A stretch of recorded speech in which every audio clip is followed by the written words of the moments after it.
প্রায় ২ বছর ধরে বন্ধ থাকা মালয়েশিয়ার শ্রমবাজার পুনরায় চালুর উদ্যোগে নতুন করে কূটনৈতিক তৎপরতা শুরু হয়েছে। তবে শর্ত, জটিলতা এবং অতীতের নানা অনিয়মের কারণে এখনও অনিশ্চয়তায় রয়েছে এ খাত।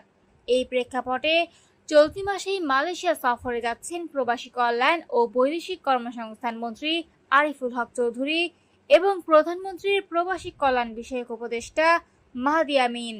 আগামী ৮ এপ্রিল নির্ধারিত এ সফরে মালয়েশিয়ার স্বরাষ্ট্র ও মানব সম্পদ মন্ত্রীর সঙ্গে গুরুত্বপূর্ণ বৈঠক হওয়ার কথা রয়েছে। বৈঠকে অমীমাংসিত বিষয়গুলো নিয়ে আলোচনা হবে বলে সংশ্লিষ্ট সূত্র জানিয়েছে। উল্লেখ্য, ২০২৪ সালের ১ জুন থেকে বাংলাদেশ সহ কয়েকটি দেশ থেকে কর্মী নেওয়া বন্ধ করে দেয় মালয়েশিয়া। এতে করে ১৮,০০০ কর্মী শেষ মুহূর্তে বিদেশ যাত্রা থেকে বঞ্চিত হন এবং তাদের জমা দেওয়া প্রায় ৮০০ কোটি টাকা অনিশ্চয়তায় পড়ে।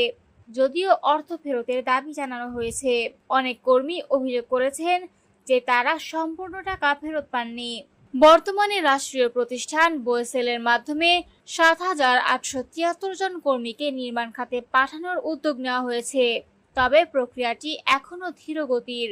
গত বছরের নভেম্বর থেকে এ বছরের মার্চ পর্যন্ত মাত্র ৮৮১ জন কর্মী ভিসা ও বিএমইটি ক্লিয়ারেন্স পেয়েছেন।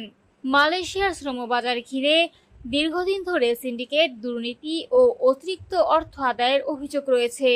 দুর্নীতি দমন কমিশনের তথ্য মতে এসব অনিয়মের মাধ্যমে প্রায় ১,১২৮ কোটি টাকার বেশি অর্থ আত্মসাৎ ও পাচার হয়েছে। এর আগে একাধিক দ্বিপাক্ষিক বৈঠক অনুষ্ঠিত হলেও দৃশ্যমান অগ্রগতি হয়নি। মালয়েশিয়ার দেওয়া ১০টি শর্তের মধ্যে ৩টি বাতিলের অনুরোধ জানালেও এখনও কোনো সাড়া পাওয়া যায়নি। এদিকে সিন্ডিকেট মুক্ত শ্রমবাজারের দাবিতে জনশক্তি রপ্তানিকারকদের একাংশ মানববন্ধন করেছেন। তারা সকল বৈধ রিক্রুটিং এজেন্সির জন্য সমান সুযোগ নিশ্চিত করার দাবি জানিয়েছেন। এখনও অনিশ্চয়তায় রয়েছে এ খাত।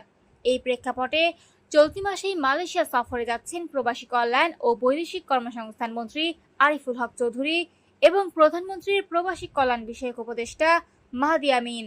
আগামী ৮ এপ্রিল নির্ধারিত এ সফরে মালয়েশিয়ার স্বরাষ্ট্র ও মানব সম্পদ মন্ত্রীর সঙ্গে গুরুত্বপূর্ণ বৈঠক হওয়ার কথা রয়েছে। বৈঠকে অমীমাংসিত বিষয়গুলো নিয়ে আলোচনা হবে বলে সংশ্লিষ্ট